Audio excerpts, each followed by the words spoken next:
Hello, I'm Gil Zilkha. Welcome back to my channel, Essential Classical Music, where we look at the best recordings of the classical music repertoire. Today we're discussing solo piano repertoire, which includes mostly piano, but all types of keyboards, so that includes some harpsichord, and it also includes organ works. And this is one of the most fascinating of classical music genres. I can't think of another instrument where the performer has basically at his or her access an entire orchestra with their 10 fingers. So it gives the performer this vast canvas of the ability to display, incredible virtuosity. Also, can be very poignant and light. Just such an interpretive, such interpretive leeway. Also expressive as well, and also gives the composer the ability to do this. So it's a really fascinating genre, and I can't wait to dig into it. So we're going to do the same thing as I've done in my past videos. I'm going to go alphabetically by composer. And the very first composer I'm going to discuss is Isaac Albéniz, Spanish composer of the late 19th century, in the late Romantic tradition. And Albéniz was, like a lot of the composers we're going to discuss, he was a piano prodigy. And one irony about Albéniz is that some of his most famous works are known on guitar, even though he didn't compose for guitar. They were transcribed from piano to guitar. So, for example, Asturias is a very famous example that I discussed in my video on Spanish guitar music. His masterpiece, though, really is the suite Iberia, which is a set of 12 works. It's actually 4 books, three works each in each book. And as you might guess from the title, it's evocative of the Iberian Peninsula, so his homeland. So it's very descriptive and evocative. It's not very heavy in character.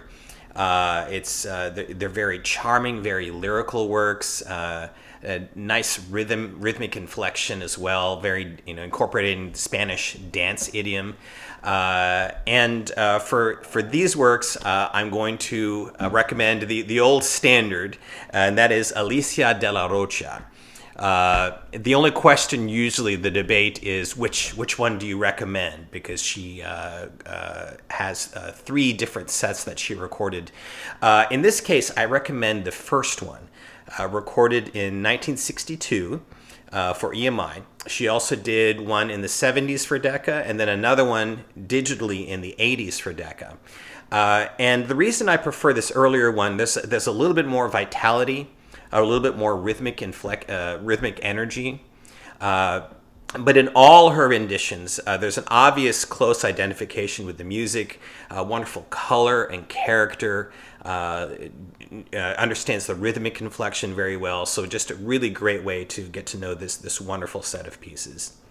All right, so now we come to Johann Sebastian Bach, of course, one of the keyboard giants, Baroque era. Just wrote an incredible amount. You could spend a month listening to nothing but Bach keyboard works. And one of the big debates is, do you listen on piano or on harpsichord? Because Bach did not have piano at his disposal. He was writing primarily for harpsichord, with the exception of the organ works, which we'll discuss later. And, the debate really centers on the fact that with piano you have more flexibility with the sustained tone, with the color, with the volume, of course. But on the other hand, harpsichord was the instrument that Bach was writing for. So you really could go both ways. In a lot of cases, I will be recommending both piano and harpsichord versions. I will tend to defer more to the piano versions. One thing about piano to remember with Bach is you had his harmonic language, which was a tradition that extended through the 19th century. but the thing is, Bach didn't have a piano at his disposal, so he was writing, for the harpsichord, but it's not like he had a choice. I do think that in a lot of his works, the piano adds an extra dimension to the writing that you don't have with harpsichord. But again, there are also things about the harpsichord that illuminate the music as well. So let's start with one of his most famous works, the Goldberg Variations. Now, the reason they're called Goldberg is the legend is that there was a student by the name of Goldberg, a young student, who was in the service of a count. And this count had insomnia. And so he wanted the boy to play something for him at night that would help him sleep. And so Bach created this set of variations that's fairly optimistic and cheery. It has a really beautiful aria, very mellow, that it begins with, and then it's bookended. So at the very end, the aria appears again, and then in between you have these 30 variations that are all fairly optimistic and cheery in character. So whether the legend is true or precisely true or not, the music does definitely fit in terms of being something that's sort of optimistic and cheery. And my top recommendation for this is one of the all-time classics of the gramophone. Of course, that's Glenn Gould. This is his 1981 recording. His sort of breakthrough into the as a classical music superstar was the 1955 recording, which is also excellent. I do prefer the extra maturity in this recording. For example, the opening and closing aria, it's taken just really beautifully, really artistically. But then those 30 variations are really animated, sometimes at breathless speeds. It can be a little controversial to some, but I love it. To me, there's this sort of playfulness that Gould brings to the piece, which is very fitting. It was something that was very close to his heart. In fact, his gravestone is engraved with the first few notes of the Goldberg Variations. So this is a piece that meant a lot to him, and really, it's for me, it's still the first place I start. But there are different ways to do it, of course. And if you are looking for something a little bit more gentle, I would say a good place to start is this 2000 recording from Murray Pariah. It's got a more of a uniformity to it. Pariah was a very intelligent musician, wonderful balance and grace, beautiful tone, and it does have a little bit more of a gentle spirit, which of course, if you're trying to sleep, and if you are playing this at night, that might be something that you prefer, and it's very well recorded as well. Now, for something even newer than that, we have this recording from 2015, and that's from Igor Levit. Spectacularly brilliant pianist. And in some ways, Levit kind of combines the clarity of Gould with the more sort of poetic feel that Pariah brings to it. It's an interpretation that's fairly assertive and clear, but it's also fairly controlled at the same time. It's very suave, actually, very, very musical, beautiful sound, beautiful tone. You can't go wrong with this one either. And then we have this one more piano version to talk about. This one is from one of the Bach gurus of the 20th century, Rosalind Turek. This was recorded in 1982. It was actually recorded live in the home of William F. Buckley. But you can barely tell. There's really very little noise. It's very good, clear, and present sound quality. And Turek brings to this work a little bit more of a reflective quality. It's a little bit slower, a little bit more ruminative, a little bit more introspective. It still, though, also has rhythmic energy and wonderful finger work as well. So you might say it's a little bit of a complement to the Gould approach in that it's a little bit more held back in terms of tempo, not as quiet, as breathlessly animated. but it's a really, really wonderful interpretation. Now, let's go to harpsichord versions. With the harpsichord, you don't have the sustain that you have with the piano. Of course, you don't have, you can't vary the dynamics. But you have the instrument that Bach was writing for. And particularly in this version here from 1980 with Trevor Pinnock. First of all, you have a beautiful instrument, just gorgeous full sound. And Pinnock's interpretation is it's flexible but fairly straightforward, and what you get is the logic of the piece moving forward, and it really it's sort of a hypnotic effect. It's really beautiful, and kind of puts you in a trance, like the work is supposed to. So it's really a great way to go if you're looking for harpsichord. But I do want to recommend a few other versions as well. Ton Koopman from 1987 varies the tempo a little bit more. He has ornamentation, there's more flexibility. The harpsichord has a little bit more of a pointed sound. It's got a little bit more of a graceful, elegant feel. So this is a wonderful version as well. And then we have from 1992 Pierre Hantai, and this is just gorgeous. It's just a beautiful sound to the instrument. It's more soft-grained and sort of a gentle feel to the instrument, and then the interpretation is that way as well, I would say. It's like taking a bath in just this beautiful, luxurious sound. And if the piece is supposed to help you sleep, as the legend goes, you can't go wrong with this either. Now, much different, I also want to recommend this recording from way back in 1933, Wanda Landowska, one of the pioneers of harpsichord playing in the recorded era. And it's a very grounded interpretation, very, very penetrating, but she's got wonderful finger work, very imaginative. It's a very captivating interpretation, really animated. The sound does take for tolerance. It's not just that it's somewhat dim and there's some hiss. The instrument sound, it's not the most pleasant sound in the world.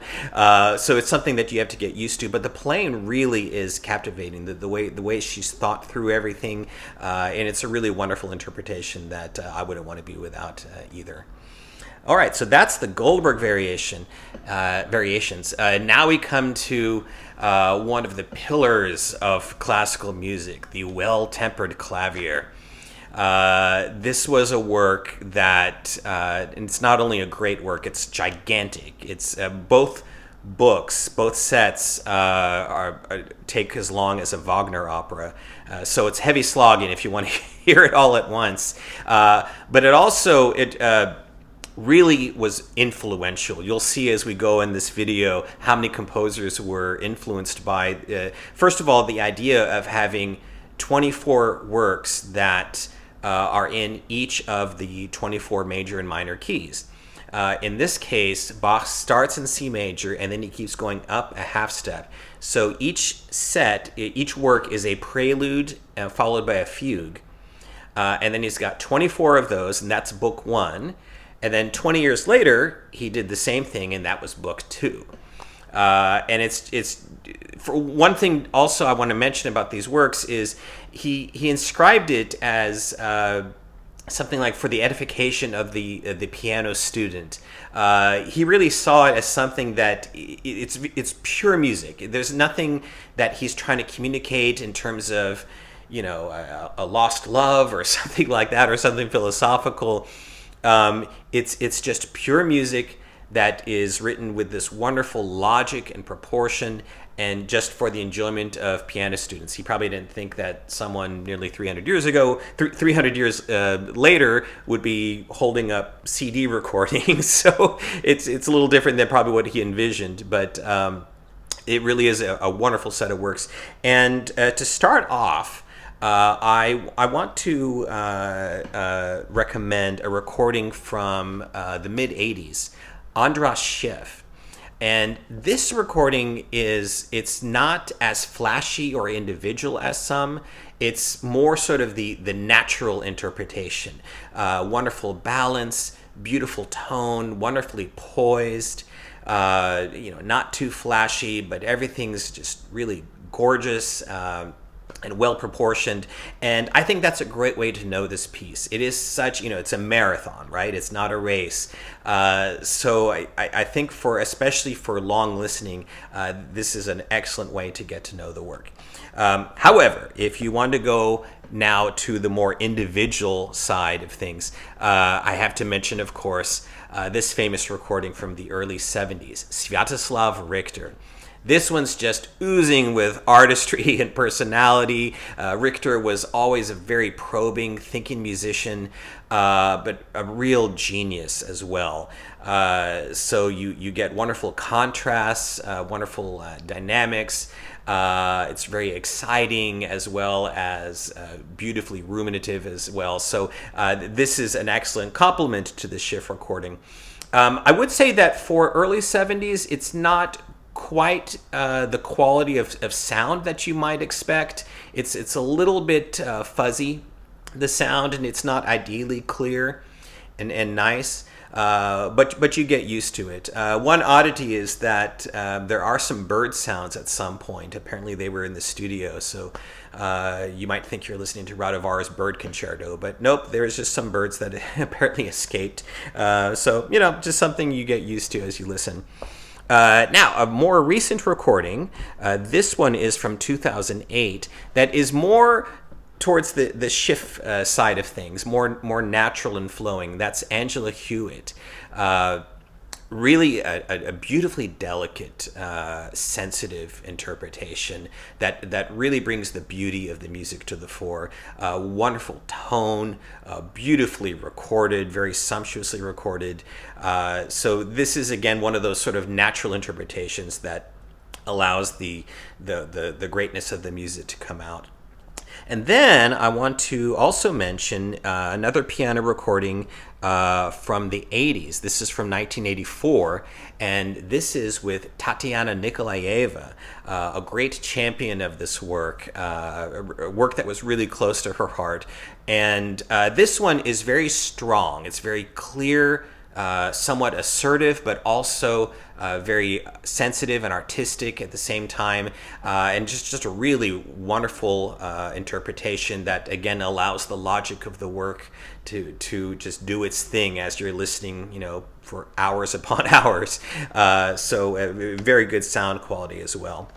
Now, let's talk about harpsichord versions. The first one I'm going to talk about is, like the Schiff, it's a sort of not too flashy, very sort of natural, more straightforward, but with flexibility and very artistic as well. This one is from 1983. This is with Kenneth Gilbert, and it just has a beautiful sound, just very full and nice and deep.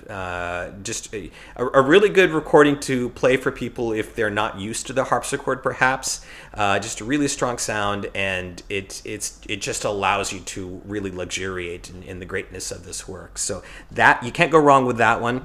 I also have to mention Helmut Walche. We're going to talk about Walche more as we go along. This is from the early 70s, also very well recorded, also a really good, nice, full sound. This is on Deutsche Grammophon. He did also record one for EMI, I think it was a few years earlier, and interpretively, they're not too different. I do prefer the fullness of the sound on this one. And Walche, he was sort of on the keyboard a little bit like Klemper, the conductor.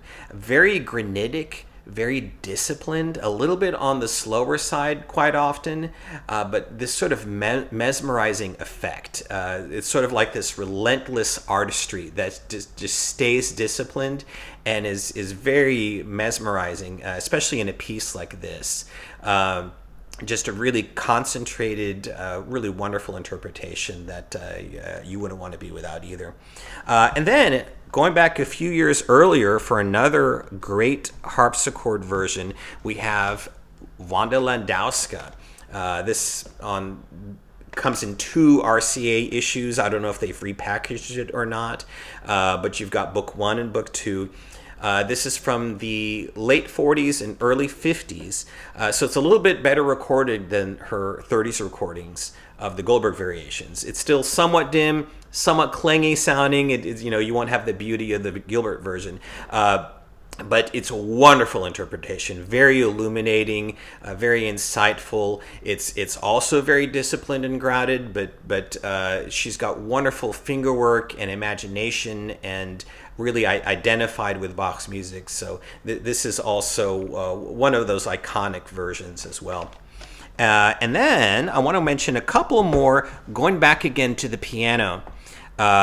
This one is with Samuel Feinberg, Russian pianist, recorded in the late 50s, early 60s. Not as ideal as you would expect from that time. It's kind of dim, not ideally full, but it isn't unpleasant, and you get used to it. And the interpretation is just wonderful. It's somewhat on the romantically phrased side, somewhat warm, flexible tempos. But it's really done with great musical judgment, wonderful artistic insights, just really gorgeous, and puts you under the spell of this work. This is maybe if I had to choose one go-to version, this might be it, although I wouldn't want to be without any of these, but this is really wonderful. And then I also have to mention this one from the 30s, with Edwin Fischer. This is an old gramophone classic. If anything, even more in the romantic tradition.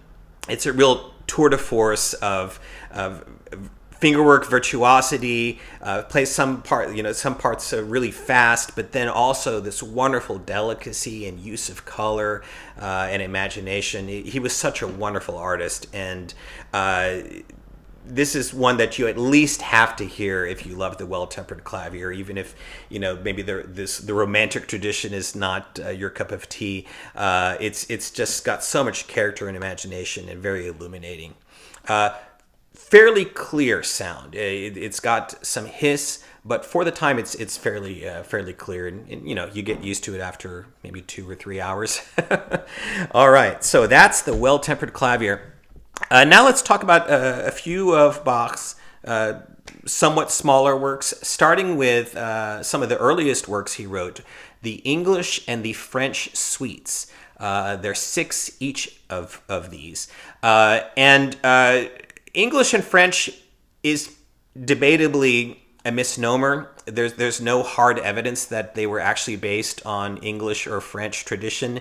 But I would say is they're both very charming, very elegant works. The French sound to me slightly more maybe introspective, but maybe that's just what I hear. Maybe I'm just thinking that in my mind because they're French, but I hear a little bit of that. But they both definitely have the hallmark of being charming and elegant. And my recommendation for these works is Glenn Gould, recorded in the 70s. And he just has a blast performing this. Wonderful rhythmic energy. He does tend to sing along. I should have mentioned that with the Goldberg variations. If you're not used to that, he sings along in that recording. It's part of the legend of it. But it's very infectious, the playing, especially if you're listening over a long time. Everything, he brings the lines out, has wonderful character, wonderful charm, and energy. So it really sells you on the work, and it keeps you listening throughout. And for me, that's something that's very important. Next, I want to talk about the 2 and 3 part inventions. They're called 2 and 3 part because there are 2 and 3 parts, meaning 2 or lines, and then in the 3 part there are 3 lines, 3 melodic lines. The 3 part are actually really technically called sinfonias, but the 2 and 3 part inventions name stuck. Technically it's inventions and sinfonias. And these works are also very rhythmically engaging, really fun pieces. Number 8 is one that you may have heard in piano recitals. Bum bum bum bum bum bum bum bum bum bum bum bum bum bum bum bum bum. Number 13. Da da da da da da da dun dun dun dun da da da da da da dun dun. And my top recommendation for this is Glenn Gould, who again can often play at exhilarating speeds. So like that number 13 I was just doing is much faster than I was singing it just now. But he sells you on the work. He's just having a blast with it. It's just always engaging and entertaining and keeps your mind active and listening. So for me, this version from 1964 is a good top recommendation. Again, the singing is a thing. He does do it. It's just something. If you hate it, then find another version, because it's just something that he does. All right. So next, let's talk about the 6 partitas. Now these works are a little bit more sophisticated. They're really, really wonderful works. This was actually this was his last set of suites, and it was the first set of suites that he published himself, and so they were called the Clavier Übung number 1, which is keyboard exercise.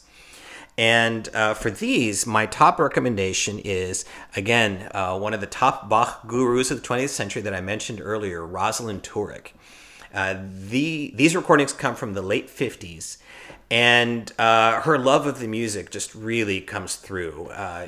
She's thought through everything, really captivating playing, wonderful rhythmic energy, wonderful delicacy as well. Both technically and also mentally, really digs into the music. So it is a really wonderful way to get to know the partitas. Incidentally, I think this is the first time in this video we've discussed this series. It's going to come later as well. This is from the Great Pianist series that Philips put out a few decades ago. A lot of times this is an amalgam of different issues that have come, and they've kind of put a best of together. And so this is all just Bach partitas, and they all come in 2-disc sets. I'm not exactly sure what other label or labels that these partitas are available on. This is just how I happen to get them. If you're not sure, again, check the dates. It's the late 50s. And that brings us to another one of those same issues I want to mention for a recording of partita number 1. And that's this famous 1950 recording with the Romanian pianist Dinu Lipati. Now, this one I do know that EMI released it. I'm not sure if it's in a box set. I'm pretty sure there's a single issue that came out first. But here it comes with a set that you're going to want anyways. It's got a lot of some of his best recordings. So he recorded just the partita number 1, but it's got wonderful rhythmic energy, wonderful virtuosity, as well as a beautiful lyrical quality that he brings with the lines. So it never sounds mechanical, and it's a wonderful interpretation that is been famous for a long, long time. Okay, so one more group of small keyboard works I want to mention, and this is actually from the Clavier Übung 2, which includes the Italian Concerto and the French Overture. And then I also want to mix in here, because it's often recorded with the Italian Overture, the Italian Concerto, the Chromatic Fantasia and Fugue. Now, the Italian Concerto is sort of your typical fast, slow, fast sonata form. It's a really jolly work. It starts out dun dun dun dun dun dun dun dun dun dun, and then it's got this beautiful slow movement. And then the French Overture is really kind of like another partita, except it's a little longer, and the first movement is an overture. That's how it got its name. And in this case, it actually was, we believe we can verify that it does have French influence, so it's not a misnomer in this case. And it's a really, really engaging work as well. And for the, I want to also mention the Chromatic Fantasia and Fugue. That one is fairly early work that, like its name suggests, it's chromatic. So chromatic is like going up by half step, and that's what you hear in the fugue. And throughout the work, you hear a lot of harmonic changes, and it's sort of it's a really cool work. It's one that it's almost sort of forward-looking, and really, really fantastic. My top choice for these works is from Andras Schiff. Like I was saying with the well-tempered clavier, he's got this wonderful natural style, a beautiful tone. It's wonderfully recorded in the 80s and 90s. And this grace and proportion really brings out the beauty of the works, and also the rhythmic energy, especially in the French overture. So great way to get to know these works. And then I also want to mention this historic recording from the 30s and 40s from a pianist you wouldn't associate with Bach normally, Arthur Schnabel, a pianist we associate with romantic repertoire. Well, especially in the chromatic fantasia and fugue, I think that flexibility and imagination he was known for really pays dividends. It's a really wonderful interpretation. It's got that kind of nervous energy that he was known for. And the piano sound is it's not nice and pretty like you would have with the Schiff, but it's listenable, and mainly you're just listening for his interpretation. So that's a really great recommendation as well. Okay, so that's Bach keyboard works. Now let's discuss Bach's organ works, which is also a gigantic canon, and really, in terms of his impact and what's remembered, he kind of has the field to himself. He was the giant of organ composition. Of course, the most probably popular and famous is the D minor toccata and fugue, BWV 565. By the way, BWV, that's the numbering, that's sort of like an opus number. That's the numbering system for Bach. Di-da-dan, di-da-da-da-dan, and then the fugue is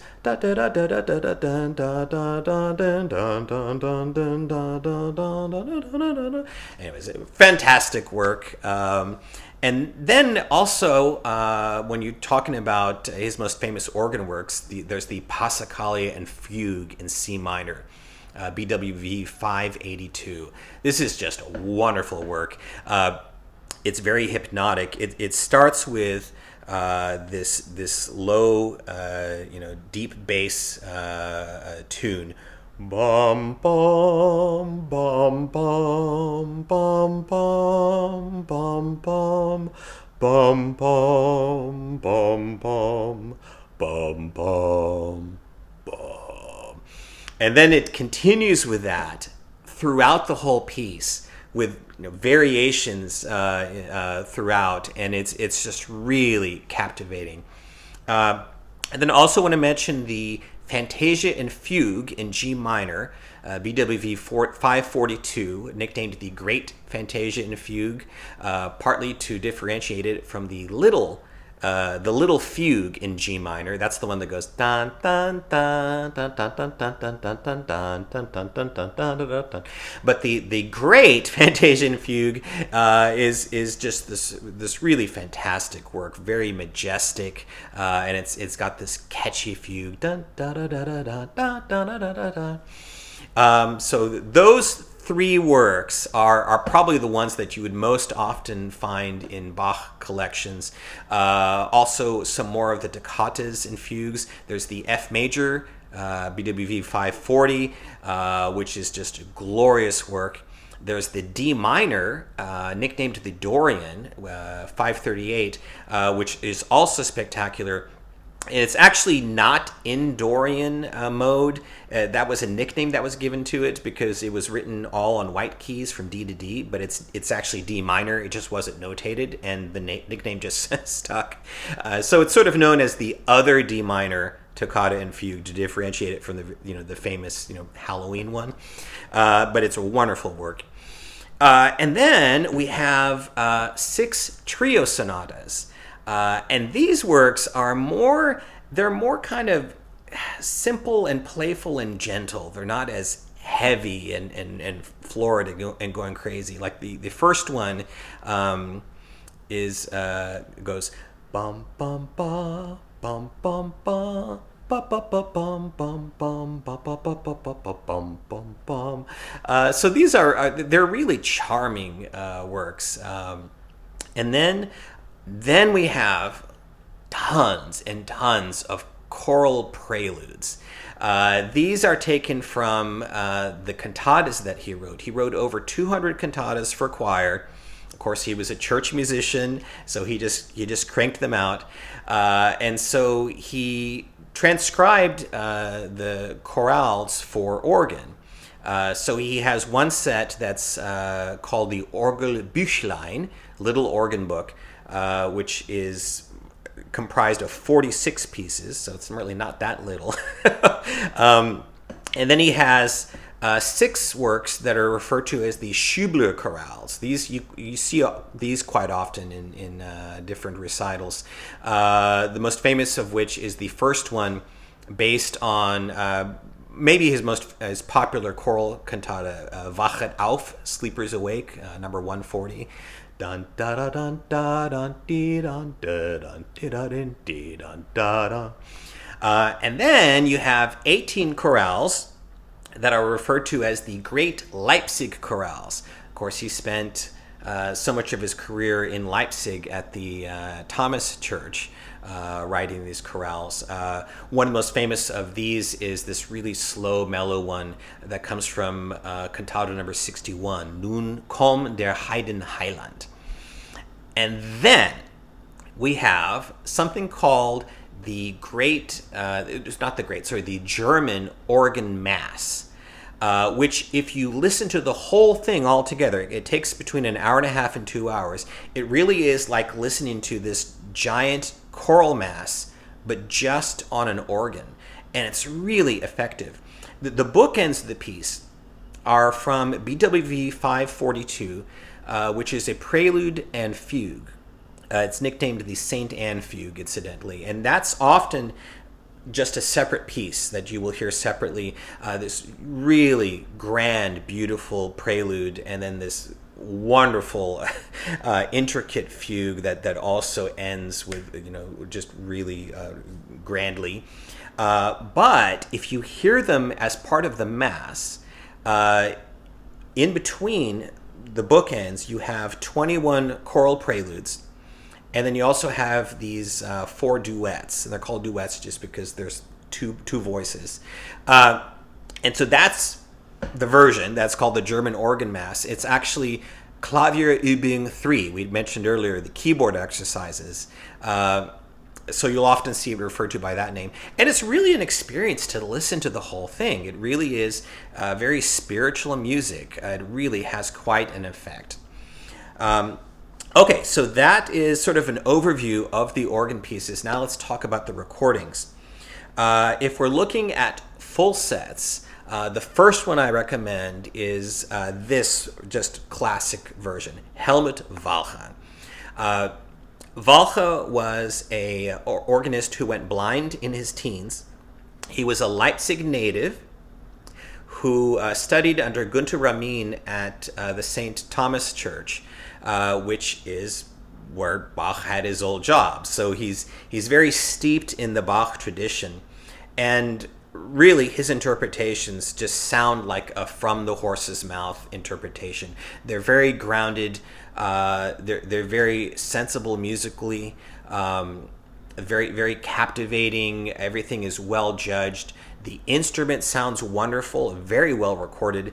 It's from the late 50s through the early 70s, but you really can't tell the difference between any one when it's recorded, because it all just sounds very clear and full, and just wonderful interpretations. So this is the one that I consider sort of like the classic version. But I also want to mention this one from around the same time, late 50s through the early 70s, from another Bach specialist, French organist, Marie-Claire Alain. This is the first of 3 versions that she did, and they're all very good. I think that the first one has a little bit more freshness to it, to the interpretations. She also is very grounded, also very sensible, logical interpretations, but she has a little bit more flexibility, I would say, with the tempos as well. So this is an excellent version. And then I want to mention a few that kind of are shorter recitals that you kind of get a best of. Starting with the one that I recommend first to anyone who's new to Bach organ is the sampler of the Helmut Walcha series. Now, by the way, forgot to mention, that is his stereo recording. He did do one in mono. And in that case, I think that the sound quality and the interpretations are so good that I would go first for the stereo recording and only look at the mono if you're wanting to supplement. But this is a twofer that was issued a few decades ago from Deutsche Grammophon. That is from the stereo set. Includes basically all the most familiar stuff: Toccata and Fugue in D minor, 565, the Passacaglia Fugue, the Fantasian Fugue, some of the trio sonatas, Schubert chorales. So a wonderful way to sample Bach's music, organ music, and then fairly similar, although spread onto 3 discs. We have this one from Karl Richter. Now, Richter was, just like Walcha, a student of Ramin at the St. Thomas Church in Leipzig. So he comes from that same tradition, and it does have similar virtues. He tends to be often a little bit on the slower end. It really pays dividends in the Passacaglia and Fugue. Really grand, powerful interpretation. Although he could also be fairly fast in some of the fugues. But it's a really sort of like Walcha, from the horse's mouth interpretation, very good sounding as well. So that's also a sampler version of the works that I would not want to be without. And then we have this one from a British organist who moved to America in his early years, E. Power Biggs. This is how a lot of people got to know Bach for the first time, got to know his organ works. And this is on 1 CD, but they pretty much crammed as much as you can onto this CD. So it's a really excellent sampler. The interpretations are fairly straightforward. He doesn't futz with things very much. I would say compared to Walcha and Richter, his instrument, it's a little bit more forward, more of a treble sound, emphasizing more sort of the brilliance rather than depth.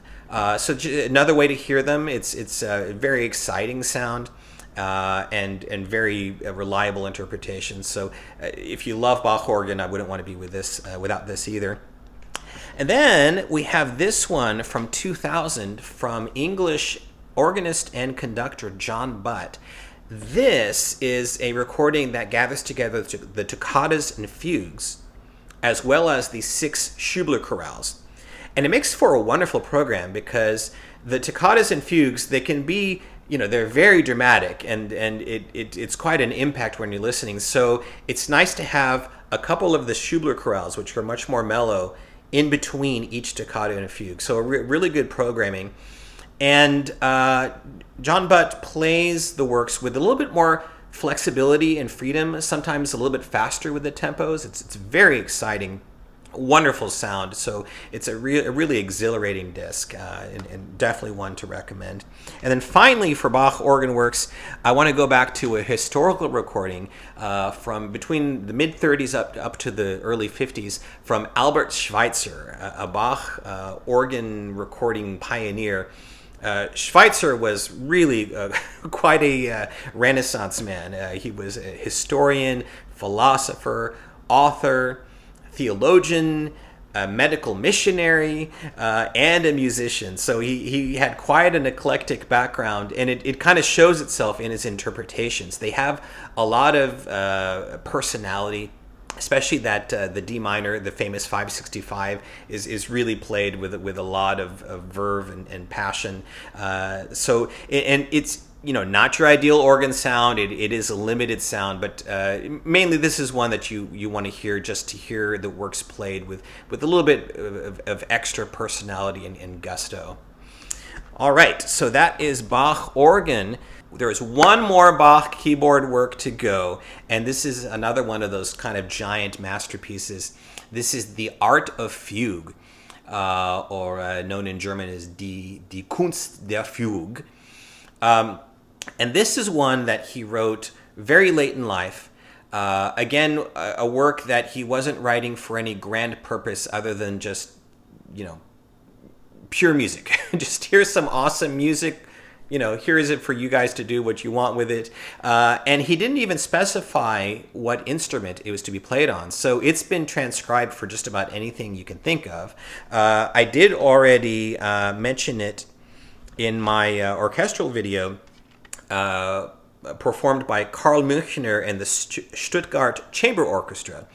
And this one is a really beautifully kind of a romantic interpretation. It's got a lot of warmth to it. It's really captivating. But I would say, if you're going to transcribe it for orchestra, why not? I mean, that's what you want, is the largeness of the orchestra. If you do want to get to something a little bit more pure Bach, we have to look to the keyboard. And really, most people are in agreement that he was probably writing for harpsichord. So for me, the first version I recommend is actually a piano version. And this one is from 1982, Grigory Sokolov. And his interpretation is it's really got a lot of personality, very assertive, very probing and thoughtful. The work itself, by the way, it starts out with a theme that goes bum bum bum bum bum bum bum bum bum bum bum, and then basically it's just continues on with various fugues based on the same idea, and it's a very mesmerizing experience. If you have people who get up and do crossword puzzles to stay alert, I think listening to the Art of Fugue is another way that you can do that, because it's just this very mentally challenging work. And Sokolov does a great job of keeping it interesting, which I think is part of the trick with a recording of this work, because it can get a little bit heavy and tedious. Now, if you do want an interpretation which is a little bit more on the less flashy side, I recommend Angela Hewitt. This is from 2013. And this one just has, like I was saying earlier with the well-tempered clavier, the beautiful delicacy, beautiful tone, wonderfully fluid, very natural sounding. One thing I also want to mention about this piece is Bach wrote it at the very end of his life, and he literally died right in the middle. It's sort of like that Monty Python scene from the Holy Grail where this guy writes, "Ah," and then he dies. He's in the middle of a line, the music just stops. Sokolov, for whatever reason, he programmed that movement kind of earlier so you don't get the full effect. Hewitt does have it at the very end, and the music just ends abruptly. So that's a nice touch as well. And then finally, I want to mention for the Art of Fugue, a version on organ with Helmut Walcha. And you're already going to want this set anyways, because this is his complete organ set in stereo. It also includes the Art of Fugue. And it has those Walcha qualities of just very logical, moving forward, kind of relentlessly, really fits the Art of Fugue very well. But with the organ, you do get more variety because he switches registers, so you get different timbres. There's more of a majesty, of course, to the piece, and it's really a captivating, mesmerizing interpretation as well. Okay, that is Bach. Now we come to the maybe the giant of piano repertoire. I mean, definitely in terms of his influence, you talk about casting a giant shadow. Ludwig van Beethoven. Let's bow to the statue. His 32 sonatas. We talk about, with Beethoven, of course, his symphonies. We talk about the string quartets.